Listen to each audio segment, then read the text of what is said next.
Welcome back to the Ren Club. Today we're going to be talking about this really tastefully modified Thar. And even though it's like completely done up from the outside in almost every aspect, you'd be surprised to know that under the hood, this Thar is completely stock other than an axle-back exhaust from Magnaflow. But let's get right into the mods because as you can see, it's one of the most aggressive Thars I've ever seen.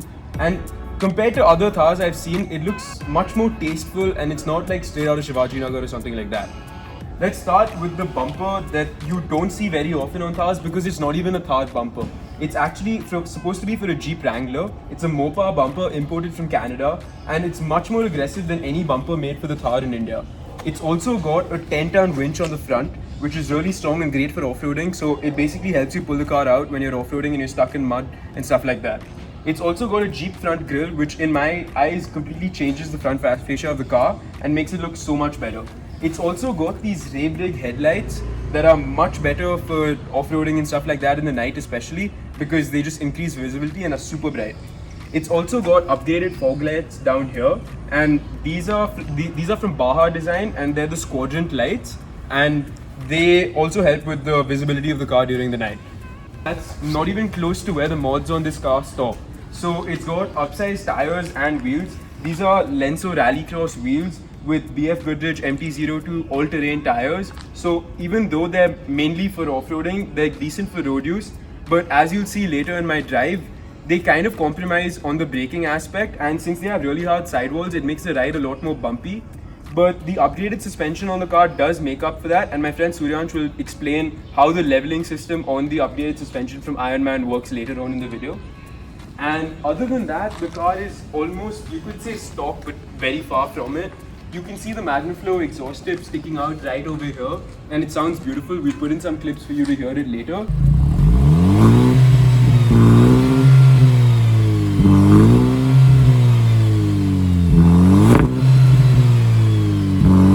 And I think the gold with the black is such a great combination and it just suits the Thar so well.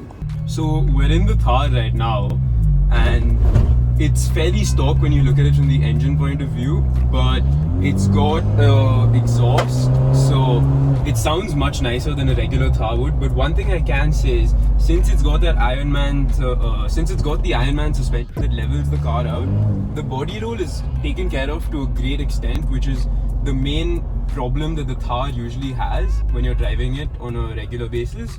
And under braking, the other good thing is that the car levels itself out as well, so there's no real front dip when you brake really hard, which is a great feeling when you're driving in everyday traffic and stuff like that. It's a lot less tiring to drive a car like this.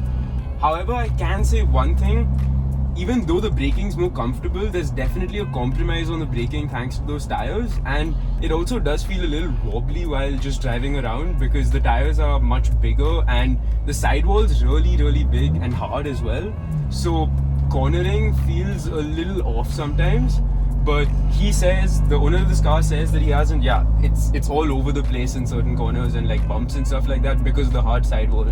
The suspension does help with it, but not completely. But this car is purely set up for off-roading, and the owners also told us that he has a spare set of wheels for the car since these are Lenso wheels and they probably won't take the off-roading that this car is usually put through. But he uses the stock wheels when he goes off-roading, and that paired with the suspension usually works like a charm. What I can say about this car though, it's like it really pulls a lot of eyes towards you, and since it sounds so good, a lot of people actually question whether it's a Jeep or not. In fact, while filming this video, we got more than 3 people just asking us whether it was a Jeep or a Thar, and the fact that they couldn't recognize it other than the badges, which in my eyes is a compliment because the stock Thar looks nowhere close to as good as a Jeep Wrangler. It's definitely as quick or slightly quicker than a stock Thar due to the exhaust system, but it's not a crazy upgrade in terms of power. It's more of a driving pleasure situation where it's not going to make a difference to your power, but it's just going to give you some of that oral pleasure that all of us car guys love.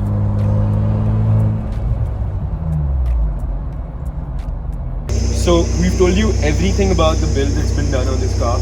Even though it's fairly stock from an engine perspective, it's a great car to drive off-road, but it's not that great on the highway, and as a daily driver, I personally wouldn't select it because I'm more of a time attack, go to the track kind of guy. But the owner of this car off-roads it really regularly, and it's probably one of the most off-road driven Thars in our country. It's been through a lot, but it still looks very it looks basically new.